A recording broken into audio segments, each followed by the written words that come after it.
Alrighty, boys, and we're back with another session. We're gonna sit down. We're gonna do a little bit of talking. We're gonna talk about what the devs have to say. We have this nice thread over here. Listen, the title caught my attention, and sensational, sensational. So we're gonna do this one as well, but we are gonna do the dev replies first. We're gonna leave this towards the end. And yeah, if we'll see how long these three replies take. They're all pretty big replies. I got more pulled up just in case. There's a lot of content to go over. Like I said, I am kind of sick, so I'm trying my best. But it's hard to do these big, long talking sessions while being kind of, sick and the constant coughs and all that. But let's do it. Let's do it. And if you guys are watching this, you probably already seen I am starting to play Kingdom Come Deliverance. That's going to be on the channel too. Kind of, I'm going to try to release an episode. It'll probably be like 45 minutes, maybe to an hour. And then I'm going to do like small little clips from those episodes, like little highlights. And then I'm going to release the next episode. That's kind of how I'm going to do it. But without further ado, let's get right to it. So we ended off with this one right over here. And then we got these two as well. This is from Mexico. He is an ex-developer. I say ex-developer, but it's not like it was like a negative thing. It was literally just because he left because he wanted to do other stuff in life, which is understandable. Yeah, so that's pretty much why he's an ex-dev. Someone asked that question in the other video as well. He left, but not for any negative reasons. You know what I mean? Alrighty. So what are we...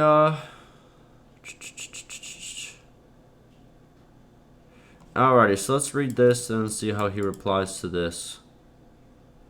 Did I already go over this one? I don't want to go over stuff I already went over. Hold on. Give me 1 second. Let me look. I'm pretty sure I haven't gone over this. Gotta go back to my channel and see real quick. It's been a while since the last one. Did I? No, I did not. Okay. This is the one we left on. Alright, so we talked about the 1.6.3 might have the AI versus AI simulated death. We saw it right over here. The dev said it may or may not be in that version. Cool to hear. But let's read the full thing he has to say, and then let's read the developer reply. Alright, so Blood Griffin, someone on the forums who actually does some good work. Shout out to you, dog. He says, on a personal note, I want the world to be a little static while the player isn't involved. Okay? This could be just me, but when I start to get involved in wars and choose a side, we win. It being more challenging to defeat a kingdom is a welcome change. Interesting. I kind of agree too. I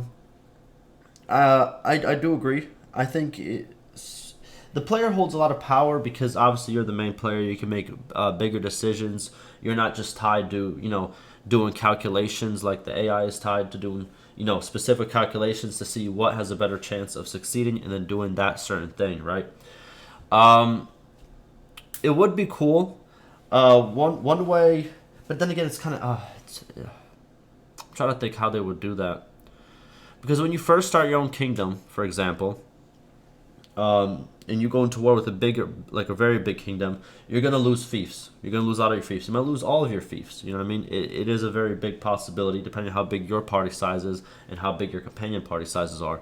You can't probably hold off in one town or something like that, but it's kind of hard. But after you kind of settle down, get a lot more fiefs, get a lot more clans into your kingdom, it becomes actually a lot easier, and you will tend to usually win wars. Even when it's kind of, way in favor of the AI, you still come out on top or come out even most of the times. You know what I mean? So I do agree with that.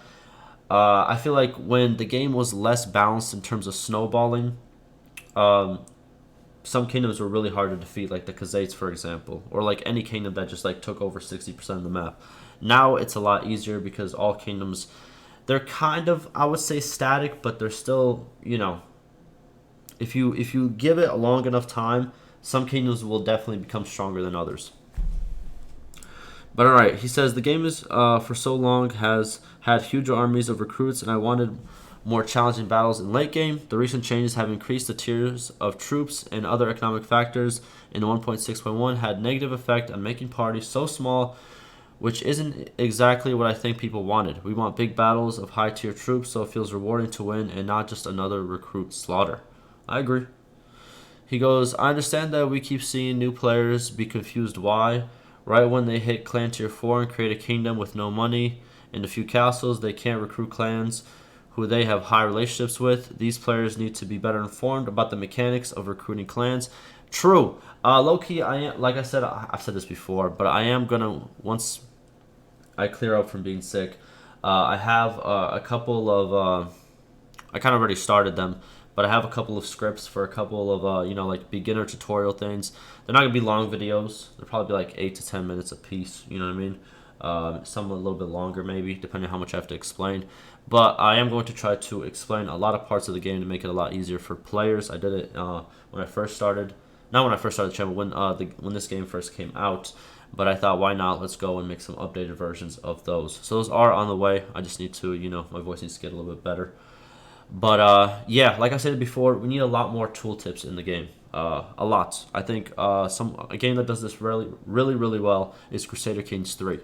Crusader Kings 3, it's a complicated game. It looks complicated. Once you get into the game, there's a lot of moving parts. But what I love is that everything you kind of hover over, it will give you kind of a description and how it works and all of that, so you can really learn it. You can really learn it if you want to. There's some games, here's how it is. I feel like if you make complex games, you have to do a lot of tooltips. You have to. If the game is kind of like simple, like let's say it's an FPS game, you know pretty much what you're doing. You're getting in there, you're getting your class set up, whatever, if it's just guns or if it's just, you know what I mean, like perks and all that. And then you're going into the game and, it's an FPS. Whoever gets the highest score, highest kill, simple. It makes sense. But whenever you have a game where it's like you need some strategy in it, there's some stuff that, it's not very simple. It's a different type of game. Bannerlord is a different type of game than, the, I would say like the big games out right now. So we need more tooltips is all I'm trying to say. We need more stuff to help people understand how certain mechanics work. I think that's really, really important. They have been doing that though. I just think they need to do a lot more of it. What does it says? Says these players need to be more informed. I don't think the solution is to make the game so they don't have an issue recruiting clans without understanding the mechanics. Yes, I also think they shouldn't make it too easy to recruit clans. I think it should just be taught and like it should be kind of explained better, which I am going to try to explain, but also some game changes do need to be made. But yeah, it's a I want to say it's a slippery slope. It's like what's that child's like on the playground, you have that, it's not the swing, it's the, what's it called? It's like you have a child on both sides, and you guys go, as one child goes up, the other child goes down. I forgot what that's called. But I feel like when it comes to balancing this specific issue, that's how it kind of feels. You don't want to go, you kind of want to meet in the middle somehow, but it's kind of hard to get there. Then he says, one of the biggest issues in Bannerlord is the lack of transparency about features. I agree, but I understand that this will eventually be resolved. Yes, I also agree. I think they will eventually add all of it that needs to be added. Also, maybe another solution for this is to have lords come to the player to be recruited like in Warband and Viking Conquest. Yes, and I think they can do this. Here's why I think they can do this. So the reason I think that Bannerlord can get a lot more features where the AI comes to the player, which first of all, it makes the game feel a lot more, there's a lot more immersion that is felt whenever you have the AI interacting with the player without the player having to take the first step all the time. Because it makes it seem like, even though Bannerlord isn't a live game, it moves without the player needing to actually do anything. It feels a little bit dull when the player has to make the first step and everything. You know what I mean? But with the recent additions of, the AI actually going to the player, well, not going to the player physically, but sending the player peace offers, pretty much saying, hey, we'll make peace if you want to make peace with us right now. That's a new feature that was added. That's the first step, I think, to adding more features where the AI actually interacts with the player.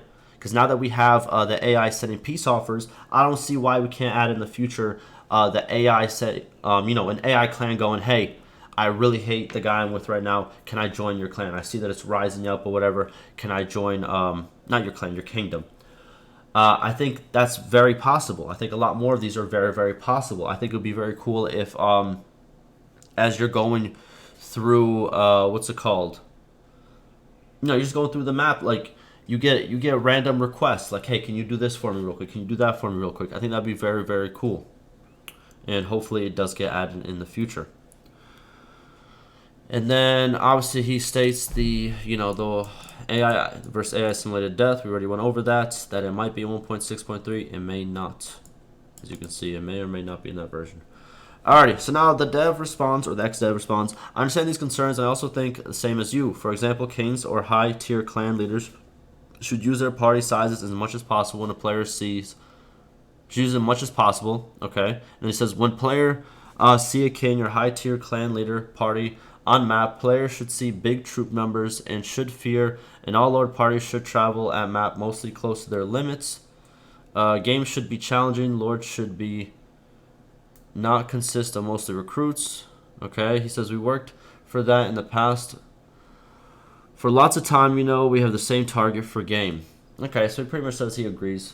Obviously, that's how it should be.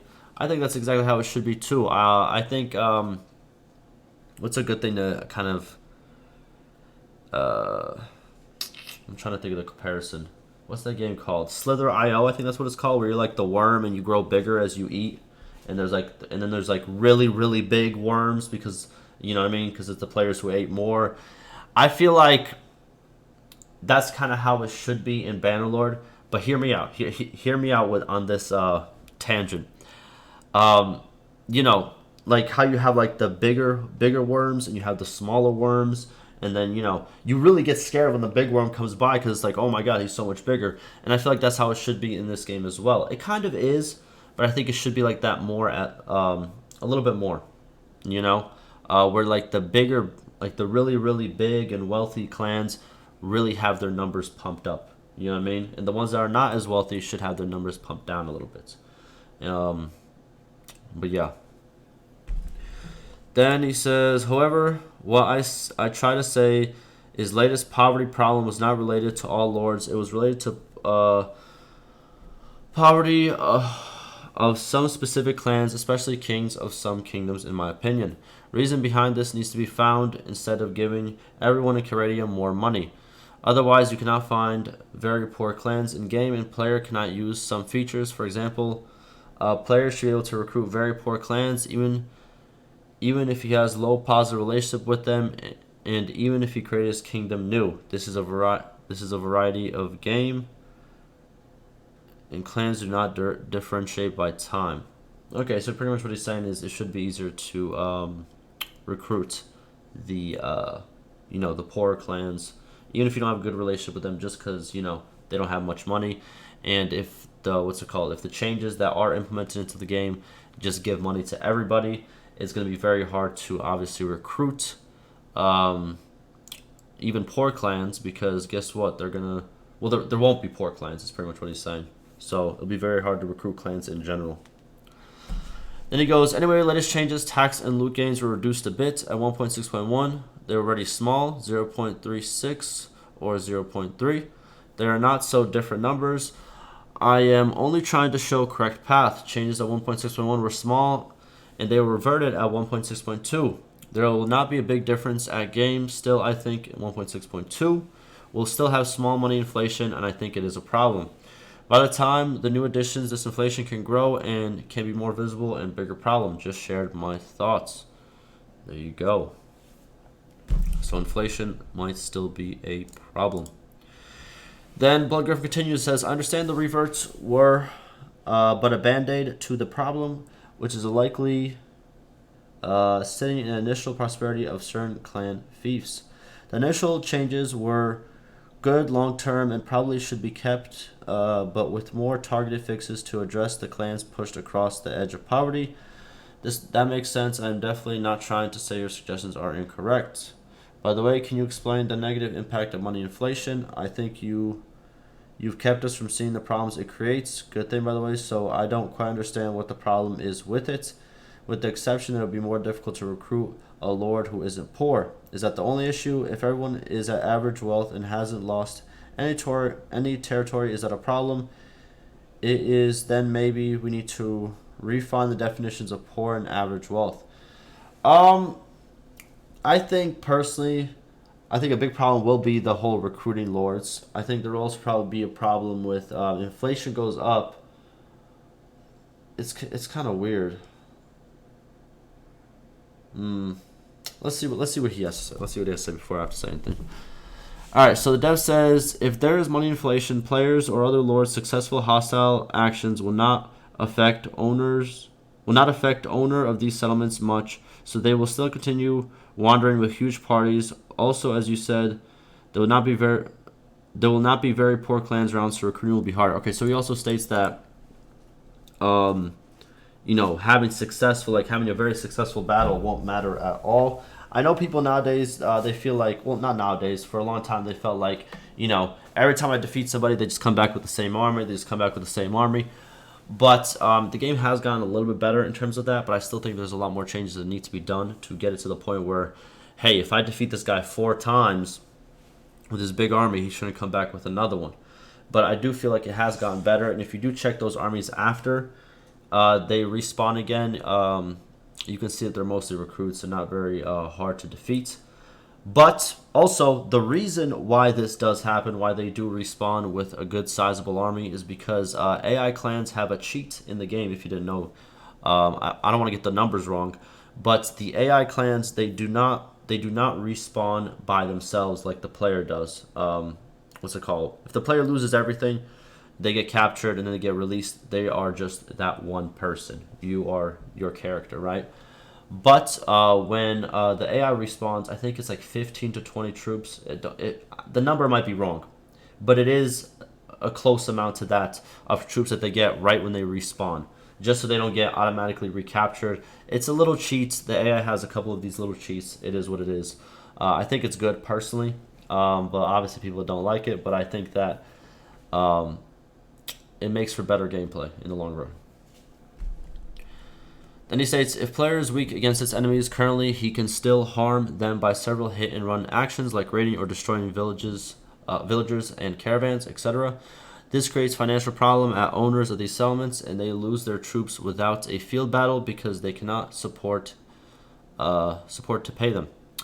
If there is money inflation, player will need to capture nearly all settlements to harm his enemies. Otherwise, they will not have any economical problems. Even a clan loses all settlements, they can continue forming huge parties if they have 100k of money, so player thinks his successful actions have no impact on the game, and player starts to think the AI is cheating. So that's pretty much what's happening right now. He's literally explaining why people are upset, because obviously this inflation is still in the game. Even the changes that were reverted, the inflation is still there, and this is why it looks this way. And he's pretty much saying if this inflation wasn't there, then you can really feel the battles and the rating that you do, you can really see how it affects the AI. But right now, it's not like that. He states, if game does not give enough relations to player's successful actions, player will be upset, and only way to success becomes always capturing settlements. True. He says, I see you say game is not challenging, but to make the game challenging, settlements should be harder to capture. Firstly, true. I agree. Hey, look, I agree with this. And I'm going to say something that I said before. We need capitals. I've been saying this for months. We need a town which the AI or the player can designate. Here's how I see it. If you own, this is for example, but this is how I would see it. Let's say at the beginning of the game, every single kingdom should have a capital town. One capital town. It could be static. It doesn't have to be random. It could be the Khazaits always have this town as their capital. The Azrai have this town as their capital. Doesn't matter. Just a static capital. In that capital town, there's 3 times the amount of people in it. What I mean by this, what's it called? Like the normal town has about 700 on average. Sometimes it goes lower, sometimes it goes higher. 600 to 700 on average. The capital towns would have close to 2K. Close to 2K. And these towns would make massive income, and they would be owned by the leaders of each single kingdom. And I think this would also solve the problem, which he was talking about earlier, where there's a big problem where kings of the ruler clans of kingdoms are having problem with money. This would also solve that, in my opinion. But each single what's it called? Kingdom has a capital, and that capital has so much more units, and this makes it so it's kind of like this stronghold for each single kingdom, and kind of once you take that down, that really really will hurt the enemy economy and all of that, because it will be and it'll be harder to take, as he states right here. I think that should be added. And for example, if you make your own new kingdom, you know what I mean? Once you hit 4 towns, you can pick one of the towns as your capital. I think it should be like that. I think that would be so good. Hopefully a mod comes out. I don't know what can come out, or if the devs decide to do it, but I think we need it. And I think it will add a lot to the late game as well, because 2K troops is really hard to get, and you will need a late game army and the late game leadership, just so you can afford all the stuff that's associated with it. And I think the capital should have more siege placements, all that. This is just an idea I have, and I think it really should be added, and I think it will add a lot more to the late game of Bannerlord, and make it a little bit harder. I'm gonna keep it real with you. Also, I kind of agree. Well, here's kind of how I agree. As someone who's played this game for a long time now, I think it's kind of easy. Not gonna lie to you. Yes, there's still some battles I get destroyed in and stuff like that, but I know how to maneuver around, getting money. I know how to maneuver around getting settlements and kind of taking over the map. You know what I mean? Like if you know a little bit of knowledge in the game, you can really pass those hurdles pretty quick. But I think for newer players, I think it still might be hard. You know what I mean? It's still so. It's kind of, I don't know. I think they should make it more challenging, though. I'm not gonna lie to you. I would like a bigger challenge. But I think before you make it more challenging, I think we need more tooltips. I think we need more information for the players, just to so they could stand a chance, in my opinion.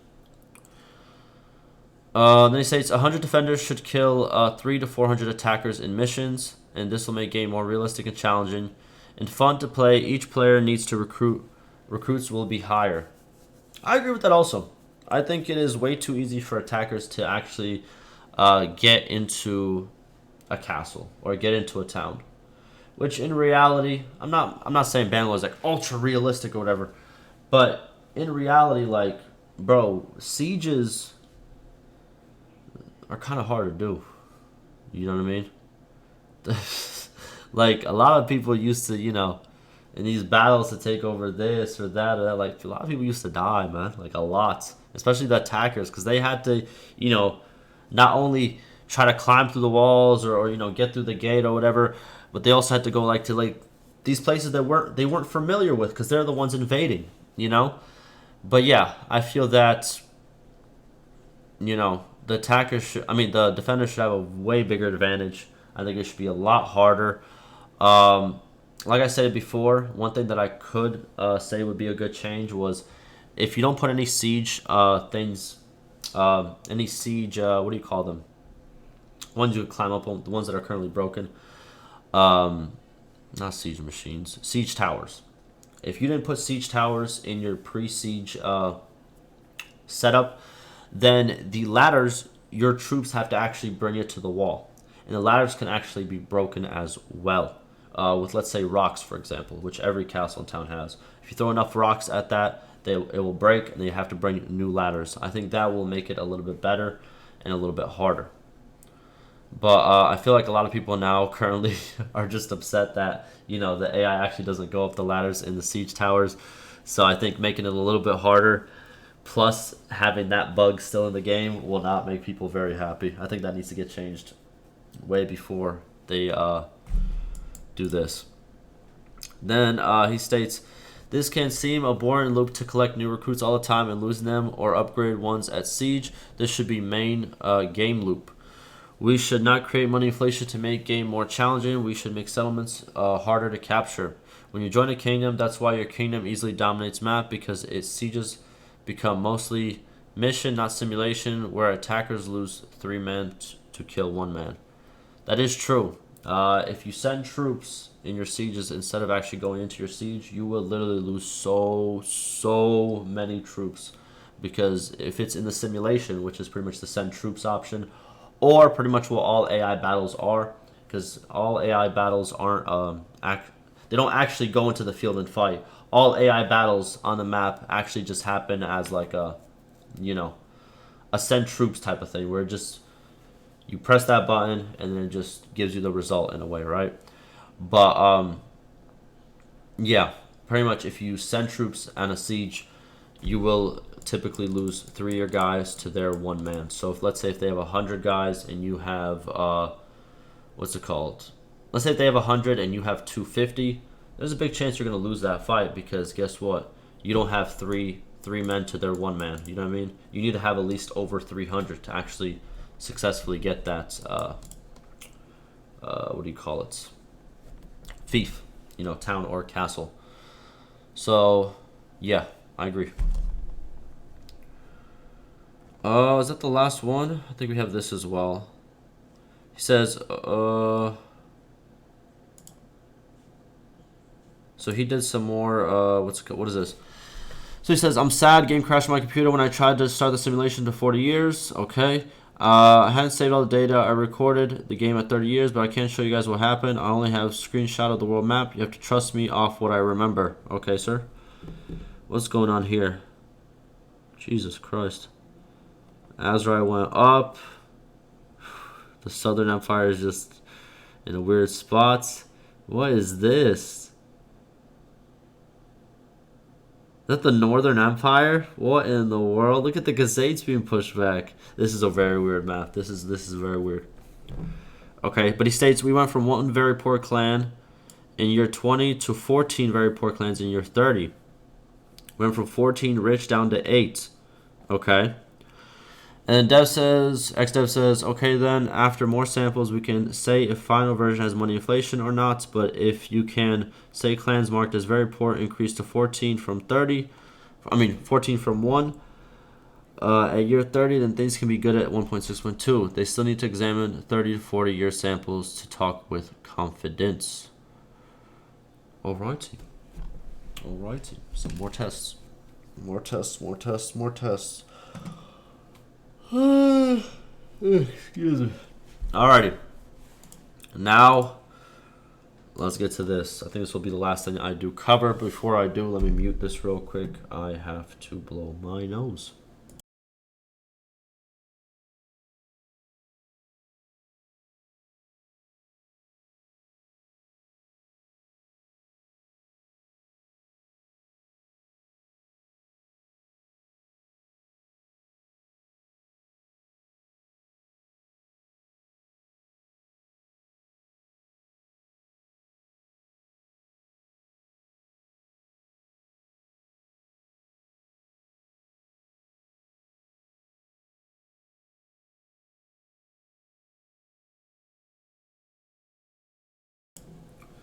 Alrighty, I am back. Jesus. That was a brutal sneezing and all that coughing session. Jesus Christ. Okay. So this thread, the game is broken at a fundamental level. What, listen. You already know the title I'm going to put on this. I'm going to put Bannerlord is broken at a fundamental level. Yes, sir. No, I'm just kidding. But alright. He states, in my opinion, the gameplay is broken and ill-conceived at a fundamental level. Specifically talking about vanilla. Alright? The AI is granted cheat mechanics which make victories feel meaningless, and yet without these cheat mechanics, the map could be completely conquered in no time at all by the player. I think it's a little bit exaggerated. But, okay, so here it is. So the AI cheat mechanics, they have a couple. They can recruit more. They can recruit more troops than their relationship allows in villages and towns. So let's say if they only have like 5 relationship with a noble, they should be only able to recruit like what 3 or 4 slots, but they can recruit an extra slot. That's pretty much their cheat. So they can recruit 5 instead of 4. Then they also have the it's not a money cheat. It's more of like a, each kingdom has like this backup money that they all kind of pay into, and then when one of their clans falls down, they pretty much give it to that clan. So that's kind of like a way that they share their money, right? That can be considered a cheat. What else? They AI spawns with what's it called? They spawn with a couple of troops, like I think it's like 15 to 20 troops, right when they respawn again. They don't respawn with just one, just the leader. They have to respawn with some troops, just so they don't get into the cycle of just keep getting recaptured.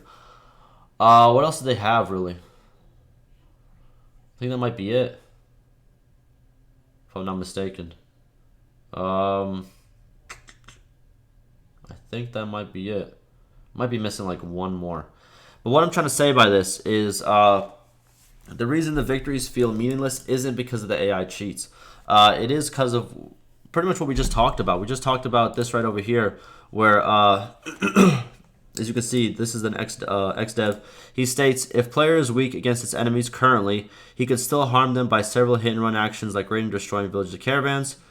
And then he says, these create financial problems at owners of the settlements, and they lose troops without a field battle. And then he states, if there is money inflation, which there currently is in the game, he states player will need to capture nearly all the settlements to harm his enemies. Otherwise, there will be no economic problems. So what this means is pretty much the reason why it feels this way is because there is currently an inflation, and a lot of clans have a lot of money, and therefore you defeating them doesn't feel as big of a thing because they have a lot of money to just fall back on and recruit again. But that is currently being worked on. But it doesn't really have to do with the AI cheats, you know? The AI cheats just literally help them float. It doesn't help them, like, super succeed. It just helps them float. Then it says, without these cheat mechanics, they could, the map could be completely conquered in no time by the player. Again, maybe. But I don't think the cheat mechanics is the cause for these problems that this person is having. And he goes, what do I mean? All right, let's see what he means. He says, when you defeat an enemy, unless they are captured, they spawn back with a near complete army / supply. They only spawn with a couple of units, but they do go to towns. They prioritize recruitment, and they go to towns and actually just keep recruiting. So any losses you suffer from each engagement, assuming you weren't playing it very easy in most cases, cause you to give up sieges or retreat to deep push after 2 or 3 cycles of defeat / respawn.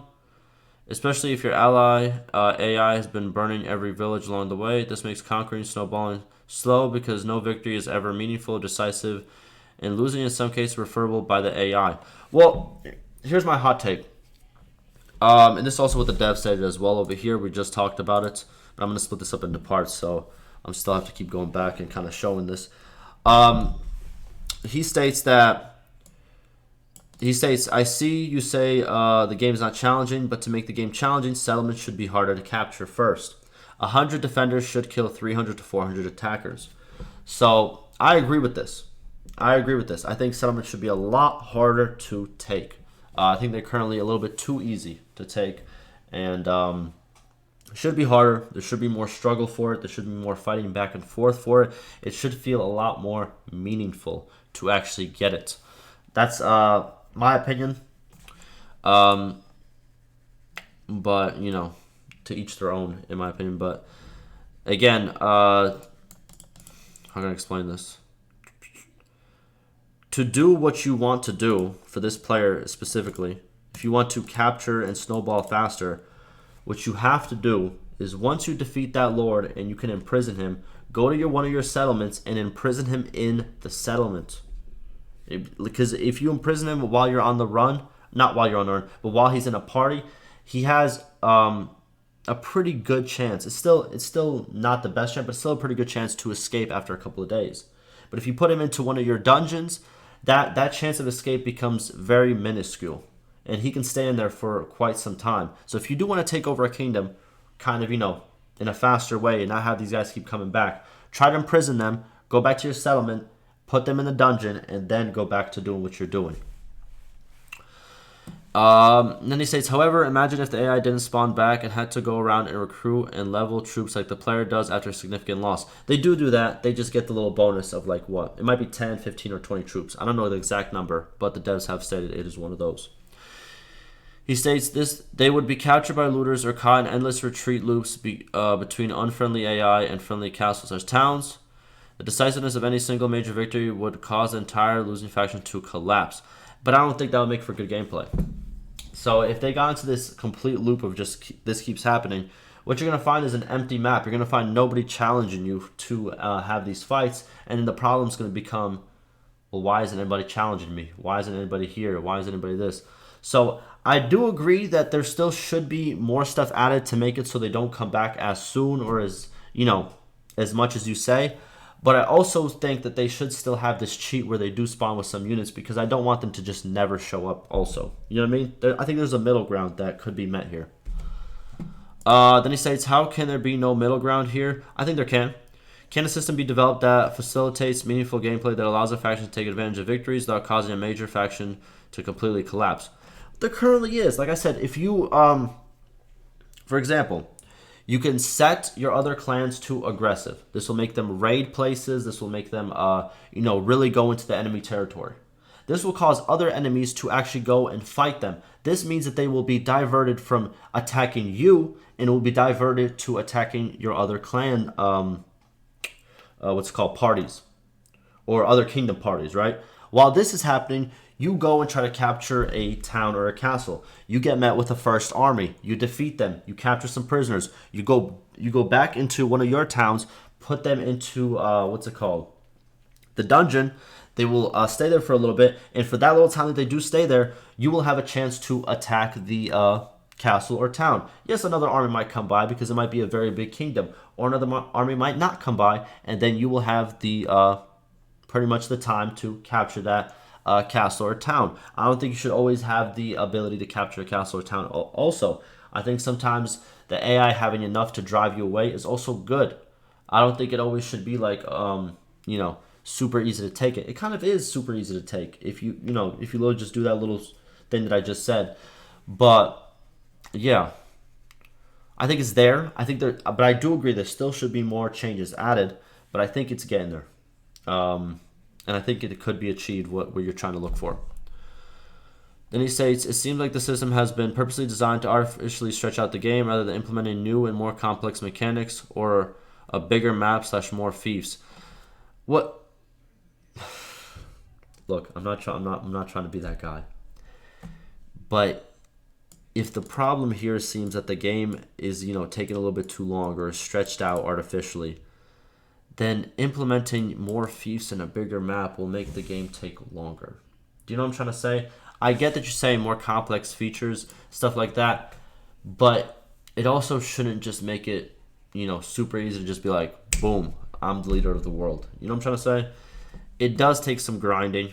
I agree that there maybe should be some features where, you can get a fief or town without the grinding, which you can do through trade and stuff of that nature, but I do agree. Maybe a couple more features like that would be kind of cool. Then he says the current mechanics, which haven't changed since the launch of EA in any significant way, meaning the player does the exact same thing they did as they do now, or ill-conceived and completely negate the advertised sandbox experience. I don't agree with that one. I'm going to keep it a stack with you. I agree with a lot of these, but I don't agree with this one. That's cap. That's cap. I'm going to just say how it is. I think a lot of the features, they do complement the sandbox experience. You know what I mean? It does let you build this little story. A sandbox experience, it's not like a story that is given to you. It's a story you kind of make yourself. And I think, the stuff that they did add, the prison breaks, the rebellions, the keep battles, I think those three systems are pretty good. Pretty good, and it does definitely add to the sandbox experience. But as far as they are ill-conceived, I don't know. I guess that's depending on the player. You know what I mean? Then he states, on probation, man. Oh man. All right. He says, I think that it could be better. Can always be better, but it's not bad. Yeah, I agree. I think it could definitely be better. I think they are working towards it to be better, but I don't think it's bad. He says in most games the AI cheat in some way. That is true. So for people who don't know, the AI needs cheats to compete with the player because the player, you know, is a human. You know, we have a little bit more kind of leeway on how our decision making works, how how we tend to do things. The AI is built by a human. The AI, only knows what it's programmed to do, only knows calculations. The AI doesn't think of like, oh, well, I'm actually going to go do this. That's, a little bit different from what I'm supposed to do. They pretty much do what they're supposed to do. He says, in Bannerlord, in most cases, the AI has to follow the same rules as the player. As far as I know, it's one of the better games when it comes down to AI cheating. Yeah, there's not that much AI cheating. And like I said, it's only like those three things. I think I'm missing one more thing. But there's not much to it. There used to be more. When the game first started, there used to be a lot more. Oh, and I also think, I don't know if they took this out the game yet. The fourth one is AI has horses. Wait, AI doesn't need horses to upgrade, but I think they might have removed that. I don't exactly remember. I think they might have removed it, so don't quote me on it. Then he responds back, I have to disagree, it's very bad. For a game with nothing to do but combat battles, if the battles feel and are meaningless, the core part of the game is see, that's cap, bro. Show me another game that has a battle like Bannerlord. Show me one other game in the world. Show me one other game. It doesn't exist. Bro, Bannerlord battles make the game what it is. Like, you say, oh, it's not, they feel meaningless or something. Bro, they don't. I don't know. You might be having the wrong battles. You might be fighting the battles where you have like 300 guys and your enemy has 100. Bro, get into the battles where you have 1,000 and the enemy has 2,000. Oh man, listen, that gets you going. That gets you going. But nah, I think that there are mechanics in place to pretty much achieve what he wants to achieve. I think I think it's possible. I think more changes need to happen, but I think for his current problems of AI responding too much, again, you can imprison them. You can always chop as well. AI recruiting. While it might seem like they always just come back with full troops, they don't. They come with a little bit of troops, which then they go recruit, which that's kind of what most people in the game do. In the middle ground, there is a middle ground. Tis what it is, I guess. She says, I totally agree there needs to be more depth overall. I agree as well. I think there should be a lot more depth overall. But I think the AI cheating, it kind of needs it. What else we got? Who else has a hot take? Oh, here we go. So I'm gonna read the warning, but I'm not gonna read his take because this man has followed me through different platforms to this and that to try to get my attention, man. It's amazing, sensational. Listen, dog, if you're listening, because I know you're listening, you literally watch all my videos. Look, and I know you're banned too. It is what it is. You shouldn't have been talking junk about a lot of other people on the channel, not just me. I don't take very kindly to that. Thank you very much. But what's it called? Yeah, I even forgot what I was about to say because it's not that important. But yeah, we're not. We're not gonna read your takes anymore. You're fine, man. As you told me to stay safe in my safe place, I'm gonna let you stay safe in your place and let you keep going with these takes. But let me read your warning. If you steal my post for a video without my permission, please learn to read and actually play the current version of the game so you can take your foot out of your mouth for once. I don't want anything I ever write associated with you in any way. You see how it doesn't even say my name? Listen, first of all, dog, let me explain something to you. When you post something, this is a crazy concept. Let me explain to you how the world works. If you post something in a public forum, people can criticize it however they like, and they do not need your permission to criticize it. It's very simple. I don't know if you knew that, but let me be the first one to tell you. If this was your forum and you owned it, it would be a whole different story. Then people will need your permission. But unfortunately, sir, the forums are tailworlds.com. That's tough. That's tough. But look, I'm gonna leave you to your safe space. All right, dog. You keep doing a great job. Alrighty, what else we got? What else we got? Let's read this guy. I always believe reality is the best solution to problems. If an AI army is beaten, but the general flees, the general should be able to recruit more troops in a friendly town. But as a loser general, he should not be able to hire as many troops.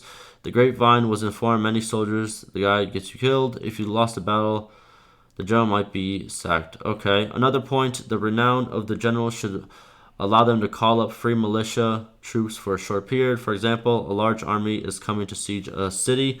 A highly respected general of the city calls up citizens to defend their home. Thus he can get... I agree. Oh, I like this. This is a pretty good feature to actually add.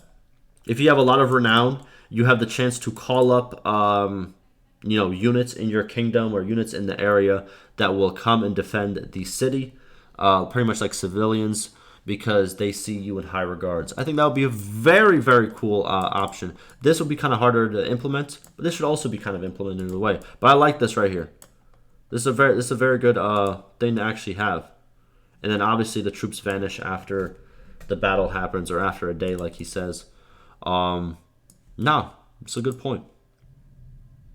I agree. And based on the renown or maybe based on the leadership or whatever, kind of like how many troops you can actually get. Yeah, I agree. That will pretty much do it, boys. That'll pretty much do it. There it is. Hopefully y'all enjoyed. Hopefully y'all learned something. Oh, man, I'm going to go drink some tea. My voice kind of hurts. But yeah, y'all stay safe, like always.